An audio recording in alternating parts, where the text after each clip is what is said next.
सारा मा उद्देश्य लानानै दिनै इउएन एकाडेमिखौ खुलिदों बेनि उद्देश्यखौ माने रायज्लायगासिनो आंनि हारसिं खुलिनाय एबा आं बानायनाय नङा बियो एक्चुअलि मिडियामजों जोङो साक्सेस जानो हाया बा जोङो डक्टरबो नुदों जोङो डिग्रियाव जोङो 100% रिजाल्ट बिटिआरनि जे चिफ प्रमद बर' बिथाङा बुंदों जोङो बर' मिडियामनिबो इउनिभारसिटि लांनायनि बे थांबाय थारमाने बेनि सायावहाय गोबां मानसिफ्रानो दिनै बुंदों जे इउएन एकाडेमि जुदि खुलियामोनब्ला जे बर' मिडियामा सेक्सन मारोबा बे गभर्नमेन्ट स्कुला एलपि स्कुलफ्रा थांगोन ना थाङा बिदि मोनसे सन्देह लादों आरो जुदि बे गभर्नमेन्ट स्कुला जुदि थैलांमारोबा अब्ला बर'नि मास्टारफ्रा साख्रि मोनगोन ना मोना 100% कारेक्टबो गैया बेवहाय 84टा स्कुलाव जोंनाव दा 3000नि बारा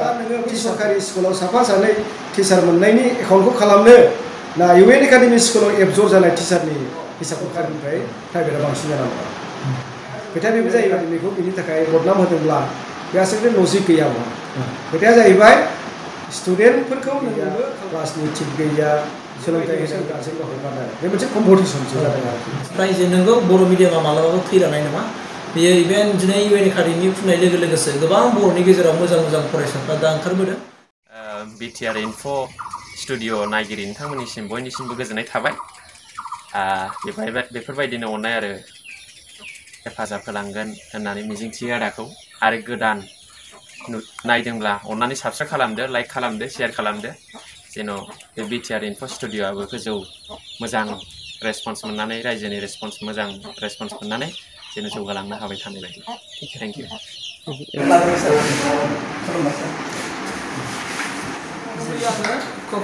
क'क्राझार मिरु इउएन एकाडेमियावहाय आरो आंनि साखाथियाव दङ सार एमडि सार दा बेनिफ्राय आं माखासे बाथ्रा मिथिगोन जे जायखौ जोंनि माखासे गामियारिनि सुबुंफ्रा सोंगासिनो दङ जे ओरैबायदि सोङो सार जे इउएन एकाडेमिखौहाय सारखौ बुङो जे सारा मा उद्देश्य लानानै दिनै इउएन एकाडेमिखौ खुलिदों बेनि उद्देश्यखौ माने रायज्लायनो एसे मिथिनो लुबैदों आरोखि आरो ओरैबायदि दा बुंनो लादों जे मा इउएन एकाडेमि फैनाय लोगो लोगो दिनै बर'आवहाय गोबां माखासे फार्स्ट डिभिजन जानाय आरो मोजां मोजां बर'फोरनि गेजेरावहाय स्टुडेन्टफ्रा बारायबाय होननानै दिनै सुबुंफ्रा बुंदों आरो दा बिनि सायावहाय आरो सारा मा उद्देश्य लानानै बे इउएन एकाडेमिखौ लाबोखो बिनि सायाव सारा खावलायखौनो बिटिआर इनफ' जे सेदा बिथांनिसिम आं साबायखर बावहरबाय बेजों लोगोसे दिनैहाय जि खोथाखौ लानानै बिथांमोना आंनिसिम फैदों दा बेवहाय नंगौ गोबां रायजो राजाफ्रा जे इउएन एकाडेमि नेसनेल एकाडेमि जे खुलिदों बेनि सोमोन्दै दाबो मिथिसारजोबाखै अबयसे जोङो जों जि थावनियाव बा जि जायगायाव जि उद्देश्यनि सोमोन्दै जोङो जोंनि एकाडेमिक ब्रान्चफोर दङ आसामाव जोंहा दिनै अल आसाम 13टा डिस्ट्रिक्टआव गासै 84टा इउएन एकाडेमि दंसै आरो गोबां दंबायो माखासेफोरनि जोंजों माबायाव जि कन्टेक्ट थानांगौ जि एप्लिकेसन लानांगौ बेहाय लायाखै 84टाया लानानै दङ जाय हक इउएन एकाडेमिया आंनि हारसिं खुलिनाय एबा आं बानायनाय नङा बियो एक्चुअलि बे फैदों जे दुलाराय बर' फरायसा आफादनि 6 इयार मुभमेन्टनि जे आन्दलन सोमावसारनाय बिनि उनाव जे नैथि खेब जे जोंहा बर' सुक्ति जादोंमोन जे 2003आव बेनि सिगांनि जे परिबेसफोर बेवहाय बर'फोरनि जे सोलोंथाइनि आबहावा बायनाय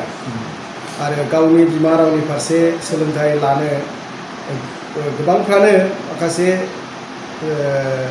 आं बेखौ गोरोन्थिबो बुंनो थाङा खिन्थु जे मिसकनसेपसन गोरोन्थि बुजिनाय दंमोन गावनि मिडियामजों जोङो साक्सेस जानो डक्टर इन्जिनियार फरायनो हाया मोजां क्वालिटि पास जानो हाया मेट्रिकफोरखौ जोङो फार्स्ट डिभिजनफ्राव जों पास जानो हाया दा बेफोरखौ लानानै एक्सुवेलि दुलाराय बर' फरायसा आफादा बर' फरायसा आफादल' नङा साहित्य सभायाबो बर' थुनलाइ आफादाबो गावसोरनि प्लेटफर्माव गोबां खेब बेखौ सावरायबाय थादोंमोन सावरायबाय थानानै बेनोल' जोङो मानसिफ्रा बर' मिडियाम फरायनो नागारबाय इंलिस मिडियामफोरखौसो बांसिन गुरुत्व होबाय बर' मिडियामा थैलांनायनि लामायाव थांसिगोन बायदि बायदि दा बेखौ लानानै 2001आव जे सेन्ट्रेल एबसुनि मोनसे कनफारेन्स जादोंमोन बार्मायाव बे समाव आङो एबसुनिनो सासे वार्कारमोन आरो सिगांनि साइडआवनो दंमोन आङो सोमला बसुमतारी गावगोरा ब्रह्म बिथांमोननि जों लोगोसेनो मावफादोंमोन दा बे 2001आव बेखौ डिसकासन खालामनानै मोनसे थि माबा फैयो जे जोङो मिशनारि लाइनजों जुदि स्कुल गायसननायनि सिन्था खालामाब्ला बर' मिडियामखौ फोथांनायनि सिन्था खालामाब्ला जोङो बेखौ साक्सेसफुल जानाय नंला दा बेवहायनो मोनसे बे 2001नि जे बार्मानि एबसुल कनफारेन्स बेवहाय मोनसे कनसेनसास थांखि नङा डिसिसनाव फैदों जे जोङो प्राइभेट बिजोंजोंनो मिशनारि लाइनाव खामानि मावनो मोनसे बर' बिजों खुलिनांसिगोन होननानै बे कनफारेन्सनि उनावहाय 2001नि जे सेप्तेम्बर दान बेवहाय उपेन्द्रनाथ ब्रह्म ट्रास्टआ डिसकासन खालामो ट्रास्टआव डिसकासन खालामो आरो थांखि लायो जे जोङो फैगौ 2002निफ्रायनो जोङो बे होननानै बिथांमोना मोनसे कमिटि दायो बे कमिटियाव आंखौ सासे डाइरेक्टर हिसाबै सायख'यो आरो बिथां इउजि ब्रह्मआ चेयारमेन हिसाबै बेवहाय फसंजायो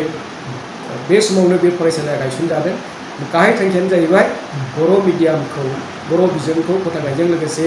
बर'फोरनि गेजेराव गुबुन मिडियामजों थांनायखौ जों माबोरैहाय रैखाथि होफिननो हायो बा जोंनि बर' मिडियामखौ लानानै मिसकनसेपसन दं बेखौ दा बेखौ लायै लायै जों दिनै 2002निफ्राय जागायनानै खामानि मावबोनाया आथिखालाव 22 कमप्लिट जाफैबाय 22 बोसोर जोङो फ्राय कमप्लिट जाफैबाय आरो बेखिनि गेजेराव जों जिनाखि रिजाल्ट मोन्दों बा इउएन एकाडेमि होननानै बर' समाजाव जि मोनसे साननाय फैफिनदों गोबां फरायसाफ्रा हाबफैदों दा बेखौ नुनानै जों नुदों आरो जोंनि रिजाल्टफोर इउएन एकाडेमिनि जे गासै ब्रान्चफोरनि जे रिजाल्टफोर बिनि जे जोंनि एकाडेमिकखौ लानानै जि जोङो एनरलमेन्ट खालामनाय एकाडेमिकनि आरोखि बे नोजोर गोनां जानानै फैदों आरो सार दा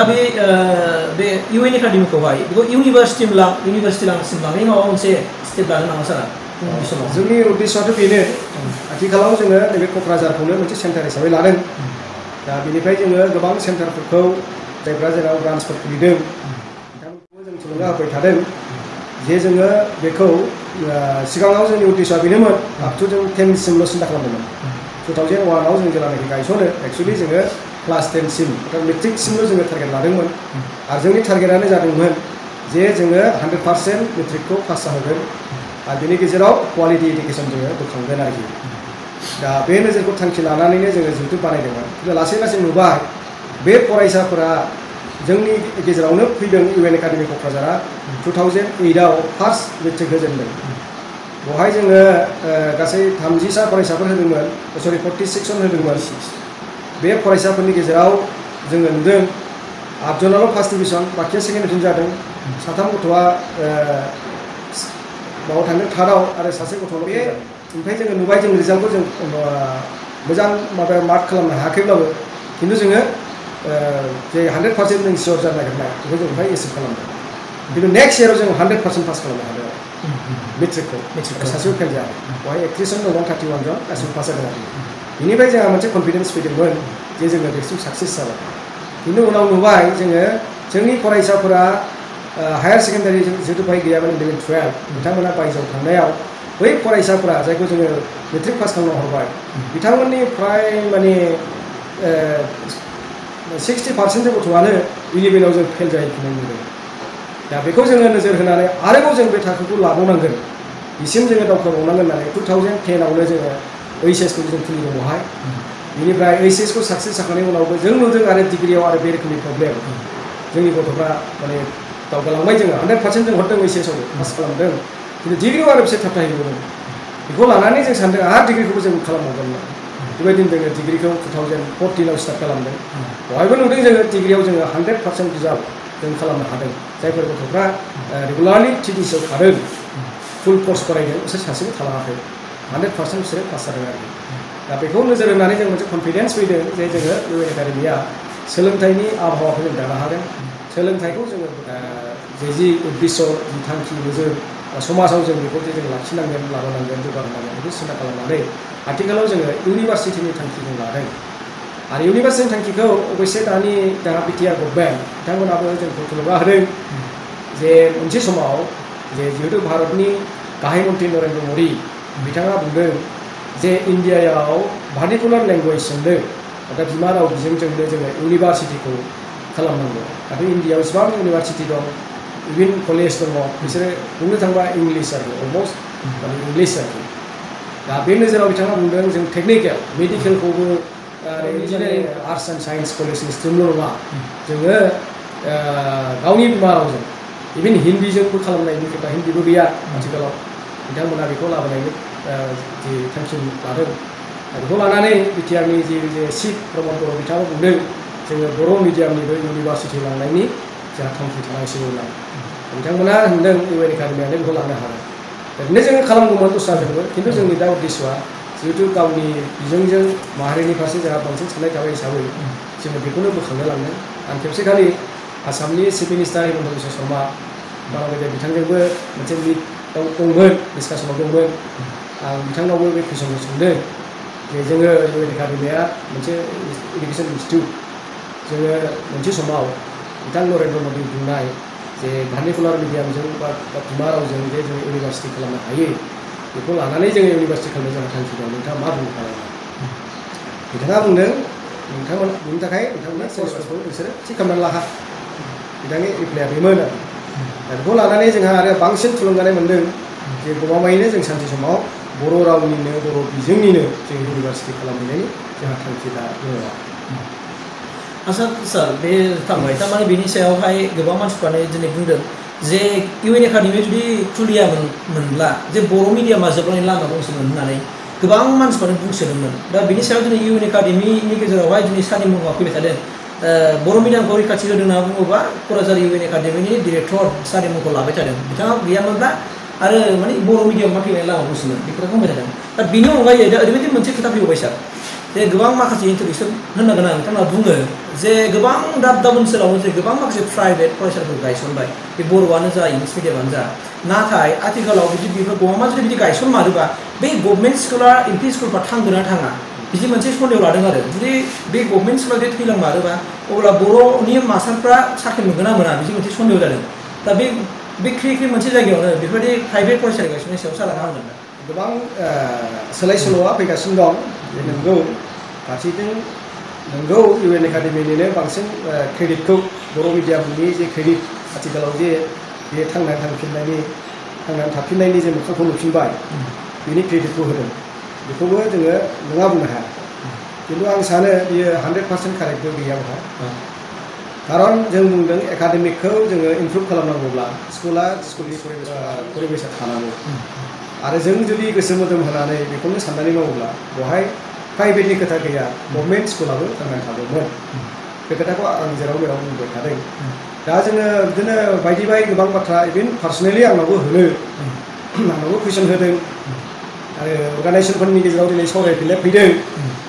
जे बर' मिडियाम फोथायनायखौ दिनैहाय सरकारि लेभेलाव आरोखि गामि लेभेलफ्राव जि एक्जिस्टेन्सआव दा दंमोन आरोखि बेखौ फोथैग्राफोरनि गेजेराव इउएन एकाडेमियाबो मोनसे जाबाय होननानै दा बेवहाय जोंनि रायजो सावरायनायफ्रा कन्ट्राडिक्सन जाबाय बेखौ फोथैग्राथ' नङा बा बबेबा गामिनि एलपि स्कुला थैदों होनोब्ला इउएन एकाडेमिया थांदों होनोब्ला बेवहाय बे बर' मिडियामा एक्सुवेलि थैयाखै बे थांनानैसो थादों आरोखि दा खोथाया जादों गामिनि एलपि स्कुलखौ बबेबा एमइ स्कुलखौ गारनानै इउएन एकाडेमियाव फरायनो फैनायनि उद्देश्यआ मा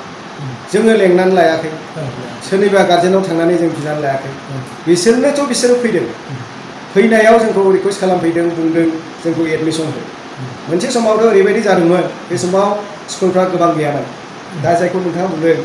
जे स्कुला बिराद ओरै जाबाय इंलिस मिडियामबो बिराद खुलिबाय बे नोजोराव जोंहा बे गामिनि एलपि स्कुलफ्रा थैलांसिगोन नामा बर'फ्रा मास्टार मोनगोन ना मोना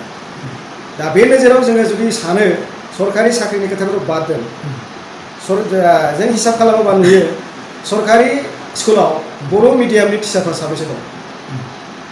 बिनि पार्सेन्टेजखौ जों रुजुयोबा नुगोन दिनैहाय जों जेसेबां प्राइभेट स्कुल खुलिदों जोंनि इउएन एकाडेमियावनो हारसिङै 84टा स्कुलाव जोंनाव दा 3000नि बारा टिचारफोर दं खिन्थु नोङो अभारअल आसामाव जुदि जों नागिरगोन बर' मिडियामनि टिचारा साबेसे दं होनबा 3000आ गैया जोंनि इउएन एकाडेमियावनो दं आरो अब्ला नोङो बै सरकारि स्कुलाव साफा सानै टिचार मोननायनि एकाउन्टखौ खालामनो ना इउएन एकाडेमि स्कुलाव एबजर्ब जानाय टिचारनि हिसाबखौ खालामनो नोंगौ जोङो बेथन बुरजा मोनाखै होनो हायाखै खिन्थु टिचार हिसाबै एबजर्ब जानाया आथिखालाव बर'आव नाम्बार्स अफ टिचारनि हिसाबखौ सानोब्ला जोंनि बर'आ बर'आव सरकारनिफ्राय प्राइभेटआव बांसिन जानांगौ खोथाया बेबो जाहैबाय दा अल इन्डियायावबो बे सार्भेखौ नुदों जे अल इन्डिया जे एनइपिनि जे सार्भे खालामनाय आरो इउडाइसफोरनि जे सार्भे खालामनाय बेवहाय नुदों आथिखालाव इन्डियायाव गभर्नमेन्ट आरो प्राइभेट स्कुलफोरनि जे टिचार रेशियो एमप्लयि प्राइभेट स्कुलाव आथिखालाव 53% टिचारफ्रा इनभल्भ जानांगौ गभर्नमेन्ट स्कुलाव अब्ला बेसेबां जानांगौ 47 3% 6% लेस जानांगौ दा जोंनि बर'फोरनि खेथ्रआवबो बे दा जाय हक बेथ' नङा जे जोङो गोदान सिस्टेमफ्राव जिबायदि फैबाय इडुकेसनफ्रा मोनसे कम्पिटिसन फैबाय बेनि थाखाय बदनाम होदोंब्ला बे आसलथे लजिक गैयामोन खोथाया जाहैबाय स्टुडेन्टफोरखौ नोंबो खालाम नोंनावबो स्टुडेन्ट बुरजा जानाय बायदि खालाम जुदि सरकारि स्कुलफ्राबो जों प्राइभेट स्कुलफ्रा जेरै दिनैहाय मेनटेन खालामदों रेगुलार क्लास खालामदों सानफ्रामबो माने जेरै टाइम ओरै खालामदों माने सरकारि स्कुलफ्रावथ' जों नुदों जायफ्रा आथिखालाव दं खुनु टाइम टेबल थिग गैया क्लासनि थिग गैया बेबायदियाव सोर गार्जेनखौ हगारनाय बे मोनसे कम्पिटिसनसो जादों आरोखि गतिके आं बाहाय बुंनो सानो बे जोंनि गेजेराव माने माखासे मिसकनसेपसन थालायनायनि थाखाय बे बुंनायफ्रा जादों आरो बाहाय लजिक बा रियेलिटिफ्रा गोबां बिथिंनिफ्राय नोजोर होयोब्ला बांद्राय जुक्तिफोर